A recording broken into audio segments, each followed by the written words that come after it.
अब चलो हम स्टार्ट करते हैं लेक्चर नंबर 13 वेक्टर चैप्टर का। और इसमें हम कुछ क्वेश्चन का हम सॉल्यूशन जानेंगे। यहाँ है यानी two vector P and 2P are at an angle theta, मतलब दो वेक्टर के बीच का थीटा कौन, और कहता है find theta such that the resultant of the two vector, मतलब दो वेक्टर के बीच का रिजल्टेंट जो वेक्टर है is perpendicular to small vector, मतलब दो वेक्टर के बीच का जो रिजल्टेंट वेक्टर है ये कैसा है, परपेंडिकुलर भी है और छोटा भी है, मतलब स्मॉल भी है। मतलब यदि इसको मान ले ए वेक्टर, इसको मान ले ए वेक्टर, इसको मान लेते हैं ए वेक्टर,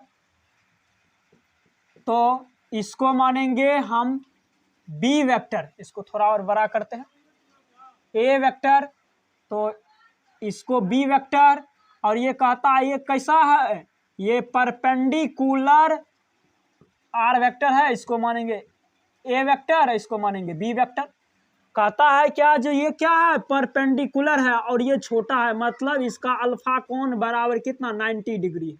अल्फा कोण कितना होगा यहाँ, 90 डिग्री का। कि ये क्वेश्चन में कहता है देखो इसका मान, इसका जो है मान दिया गया, इसका मैग्नीट्यूड, इसका जो मैग्नीट्यूड है ये दिया गया है 2p, और इसका मैग्नीट्यूड है दिया हुआ यानी p, इसका मैग्नीट्यूड p दिया गया है। अब इसका यानी दो वेक्टर के बीच थीटा कोण यहाँ ना आएगा, थीटा कोण यहाँ आएगा, थीटा कोण यहाँ निकलता है, ये थीटा कोण हो गया। मतलब थीटा कोण कितना होगा ये ज्ञात करना है, और थीटा कोण ज्ञात करने के लिए कुछ अब तो ये सबसे पहले थीटा कोण को हम थोड़ा सा फिर से समझ लेते हैं। थीटा कोण वो होता है या तो टेल जोड़ेंगे या तो हेड जोड़ेंगे। ये देखो तो यदि इसको टेल बोलेंगे, इसको बोलेंगे हेड, तो देखो इस प्रकार हो सकता है, देखो तो इस प्रकार जोड़ेंगे तो ये क्या हो जाएगा, थीटा कोण हो जाएगा, और बाकी जो बचा इधर वाला इसका रिजल्टेंट हो जाएगा। ये रिजल्टेंट इसका 90 डिग्री होगा। इसको हम फिर से समझेंगे। और देखो हम कुछ एक फॉर्मूला भी जानते हैं। क्या जानते हैं, इस फॉर्मूला हम पहले ये साबित कर चुके हैं, इसीलिए हम डायरेक्ट फॉर्मूला का इस्तेमाल करेंगे। क्या फॉर्मूला है, यानी tan अल्फा का फॉर्मूला होता है, tan अल्फा बराबर होता है b का मैग्नीट्यूड साइन थीटा बटे a का मैग्नीट्यूड प्लस b का मैग्नीट्यूड कॉस थीटा, ये होता है इसका फॉर्मूला। लेकिन हम यहाँ कुछ समझेंगे। क्या समझेंगे, यहाँ हम ये समझेंगे कि थीटा, यहाँ जो अल्फा कोण है 90 डिग्री, और जैसे 90 डिग्री हो जाए इसका कोण, मतलब ये 90 डिग्री हो जाए तो इसका क्या होता है, इसको हम इन्फिनाइट बोल सकते हैं। देखो तो 90 मतलब ये अपरिभाषित हो सकता है, अपरिभाषित, तो इसको लिख सकते हैं इस तरह, और इसका मान a का मैग्नीट्यूड इक्वल टू a यानी b का मैग्नीट्यूड इंटू साइन थीटा बटे a प्लस a का मैग्नीट्यूड प्लस b का मैग्नीट्यूड कॉस थीटा होगा। ये आएगा, ये आएगा। अब इसको हम थोड़ा समझने के लिए थोड़ा इधर हम सॉल्व करते हैं कि जब इस प्रकार का जब भी दिया रहे, जैसे यहाँ दिया रहे इसको कि इस तरह के, अर्थात समथिंग, कुछ भी दिया रहे, समथिंग बटे 0 बराबर इन्फिनाइट होगा, इसको याद रखना है। तो जैसे ये होगा तो देखो तो इसका मान है, इसका मतलब है इसका मान 0 के बराबर होगा, इसका मान 0 के बराबर लेंगे, इसका मान समथिंग, इसका मान 0 के बराबर लेंगे, तो इसका आ गया ये, तो यहाँ 0 लेंगे तो क्या होगा, ए का मैग्नीट्यूड प्लस बी का मैग्नीट्यूड कॉस थीटा बराबर 0 हो जाएगा, 0 हो जाएगा, और 0 होगा, इसको याद रखना। जब ये 0 हो जाएगा तो इसका मान देखो तो क्या है, इसका मान है यानी p plus 2p cos theta बराबर 0। इसको देखो तो इसको उठा के इधर लेके आएंगे तो क्या आएगा, यदि इसको उठा के इधर लेके आते हैं तो क्या आता है, p को कॉमन लेते हैं तो 1 प्लस, अच्छा इसको उठा के इधर लेके जाते हैं 2p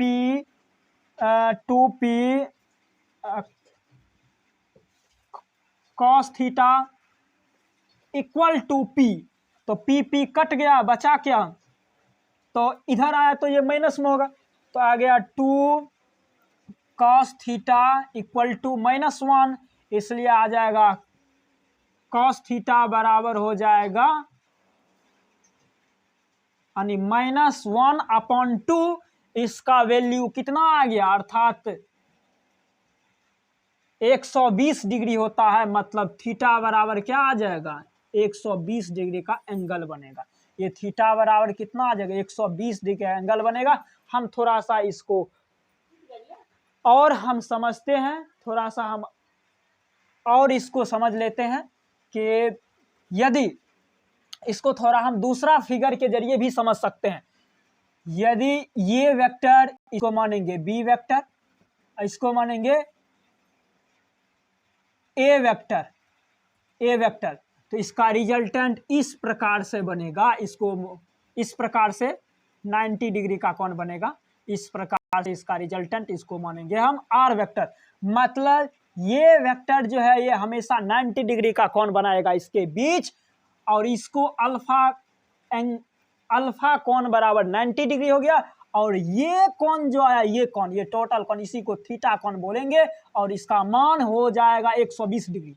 और यहाँ निकाल के यहाँ यानी प्रूफ हो गया कितना आता है। अब हम थोड़ा सा इसको और समझते हैं आगे की ओर। इसको फिगर के जरिए तो हम समझ चुके हैं, थोड़ा सा और हम समझ लेते हैं कि यदि हमको इस प्रकार दे दे, यदि इस तरह दे दे कि इस तरह यानी दो वेक्टर दे दे, 90 डिग्री का कौन बना, इसको मानते हैं एक्स एक्सेस, इसको वाई एक्सेस को हम जे कैप से सूचित करते हैं, इसको आई कैप से सूचित करते हैं। इसका रिजल्टेंट जब भी आएगा, रिजल्टेंट वेक्टर इसको मान लेते हैं आर वेक्टर। तो इसका जब भी इस तरह मानेंगे तो इसका कुछ ना कुछ मान लेते हैं। यहाँ से यहाँ तक की यानी डिस्टेंस है यानी 4 सेंटीमीटर और इधर है 3 सेंटीमीटर, तब ऐसे कंडीशन में इसका रिजल्टेंट क्या हो जाएगा, इसका रिजल्टेंट आ जाएगा आर वेक्टर बराबर आ जाएगा यानी 4 आई कैप प्लस यानी 3 जे कैप, ये आएगा इसका मतलब इसका डायरेक्शन ये आएगा। और इसका रिजल्टेंट जब भी आएगा तो इसको हम इस तरह हम यानी लिख सकते हैं 4 का स्क्वायर प्लस यानी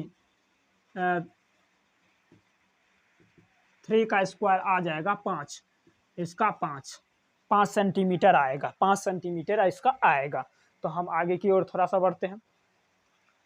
तो इसी को थोड़ा सा और समझने के लिए इसको हम डिलीट करते हैं, इसलिए कि जगह कम है, और पहले इसको हम चेक काम करते हैं, इसको इधर समझाते हैं थोड़ा सा। हाँ, यदि इसको हम इस तरह ले ले, यदि इसको इस तरह ले ले कि मान लेते हैं हम ऐसे माने थे ये वेक्टर, तो देखो तो इसको कौन सा बोल लेंगे, एक्सेस, इसको बोल सकते हैं इस कंडीशन में एक्स एक्सेस वाई एक्सेस, ऐसे ले लेते हैं, इसको बोलेंगे एक्स एक्सेस, इसको हम यहीं पर ले लेते हैं ए वेक्टर, इसको मान लिए बी वेक्टर। तो ऐसे कंडीशन में यहाँ क्या आ जाएगा, ए का यानी डायरेक्शन बराबर आ जाएगा आर, डायरेक्शन बराबर यहाँ था तो इसके आगे भी ले सकते थे और इसके आगे ले सकते थे, इसके आगे ही ले लेते हैं और इसका आ जाएगा ए का बराबर ए एक्स आई कैप प्लस बी वाई जे कैप, ये आ जाएगा इसका डायरेक्शन। इसको याद रखना है। यदि इसका 4 हो जाए 3 हो जाए, यदि 3 वेक्टर दे दे ऐसे, मान लेते हैं ये 90 डिग्री का कोण बनाए, 90 डिग्री का कोण बनाए, इसको मानेंगे ए एक्स, इसको मानते हैं ए एक्स वेक्टर, इसको ए वाई वेक्टर, इसको ए जेड वेक्टर। तो मान लेते हैं इसको मानेंगे एक्स आई कैप, इसको वाई को बोलेंगे यानी जे कैप, इसको जेड को बोलेंगे हम के कैप। तो इसका जो रिजल्टेंट मान आएगा, रिजल्टेंट मान क्या आ जाएगा, रिजल्टेंट आ जाएगा इसका 90 डिग्री का, ये तो कौन बनता है, इसका रिजल्टेंट आर वेक्टर। जब भी आर वेक्टर का मान आएगा तो एक बात याद रखना है कि आर वेक्टर बराबर आ जाएगा इसका डायरेक्शन। याद रखना है इसका डायरेक्शन जब भी आएगा इस तरह आएगा। इसका देखो तो ए वेक्टर आई कैप प्लस ए वेक्टर वाई वाई जे कैप, इसको बोल सकते हैं जे कैप, और प्लस आ जाएगा ए जेड के कैप, ये आ जाएगा इसका डायरेक्शन। और इसका जब भी मैग्नीट्यूड निकालेंगे तो इस सब पर हम पावर दे देंगे, स्क्वायर में दे देंगे, इसका मैग्नीट्यूड आ जाएगा इसको रूट देके। इतना हो गया, ये भाग कंप्लीट हो गया। इसके बाद हम इसको समझ लेते हैं। अब इसमें कहता है कि नोट मिनिमम 3 वेक्टर यानी वेक्टर 0 यानी कहता है 3 वेक्टर क्या होगा 0 यानी 3 वेक्टर 0 होगा। यहाँ एक चीज छोटा है, ऑफ होगा, यहाँ 0 नहीं ऑफ होगा, यहाँ ऑफ होगा, इस ऑफ को देखना है। कहता है मिनिमम यानी 3 vector of equal magnitude and covalent are required to यानी प्रोड्यूस 0 यानी रिजल्टेंट। कहता है यदि 3 वेक्टर ले लेते हैं, मान लेते हैं कैसा हो अनइक्वल हो, मतलब वेक्टर एक समान नहीं हो। जैसे हम इधर ले लेते हैं हम 3 और इधर ले लेते हैं 4, तो इधर आ गया, तो इसका रिजल्टेंट जब भी आएगा कितना आएगा, इसको हम मानेंगे 5, तो इसको मान लेते हैं 5 यानी न्यूटन, इसको यानी 3 न्यूटन, इसको हम 4 न्यूटन। जब भी इसको हम 0 करेंगे संतुलित, मतलब यदि कोई 3 न्यूटन का फोर्स इधर लगा रहा है और इधर यानी 4 न्यूटन का फोर्स लगा रहा है, तो इसको इक्वल करने के लिए ये जब भी इधर से खींचेगा तो इसका खिंचाव इधर होगा, लेकिन इसको 0 करने के लिए इधर 5 न्यूटन का फोर्स लगाना होगा। तो इसी को बोलेंगे क्या आ गया, ये 0 होता है, यही मान यहाँ कहता है। लेकिन यदि यहाँ इक्वल हो जाए, तो याद रखना है इक्वल हो जाए, तब ऐसे कंडीशन में सिर्फ 2 वेक्टर ही रिक्वायर्ड होगा, सिर्फ 2 वेक्टर मिनिमम रिक्वायर्ड होगा 0 करने के लिए 2 वेक्टर। जैसे हम मान लेते हैं कि इसको मान लेते हैं 2 न्यूटन से खींच रहा है इधर भी, और 2 न्यूटन से खींच रहा है इधर भी, तब ऐसे कंडीशन में 0 हो जाएगा।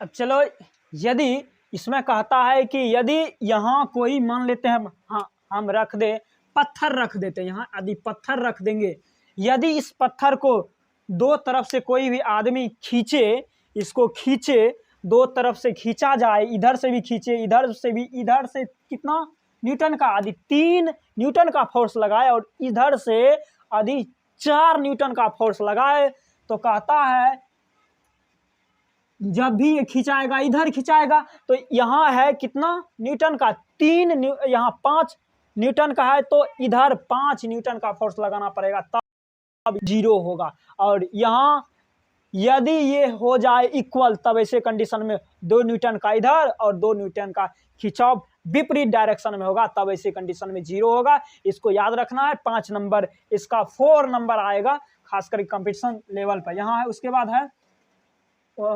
बाद है फॉर जीरो रिजल्टेंट, कहता है for zero resultant is non coplanar. इसमें याद रखना है कि कोप्लेनर है, यहाँ non coplanar are required a minimum of 4 vector. लेकिन यदि नॉन कोप्लेनर होगा तो मिनिमम कम से कम यानी 4 वेक्टर होना जरूरी है 0 करने के लिए। इसको याद रखना है। ये खास करके कंपटीशन में डायरेक्ट पूछा जाएगा। और उसके बाद आता है मल्टीप्लिकेशन। उसके बाद आता है मल्टीप्लिकेशन ऑफ 2 वेक्टर, यानी मल्टीप्लिकेशन ऑफ यानी वेक्टर विथ स्केलर। कहता है यदि वेक्टर और स्केलर के बीच जब भी मल्टीप्लिकेशन करेंगे तो मतलब ए वेक्टर बराबर मान लेते हैं कि हम यानी 20 वेक्टर इधर यानी वेस्ट की ओर है, इसको मानते ईस्ट की डायरेक्शन। ऐसी कंडीशन इसका हम मान लेते हैं लैम्डा।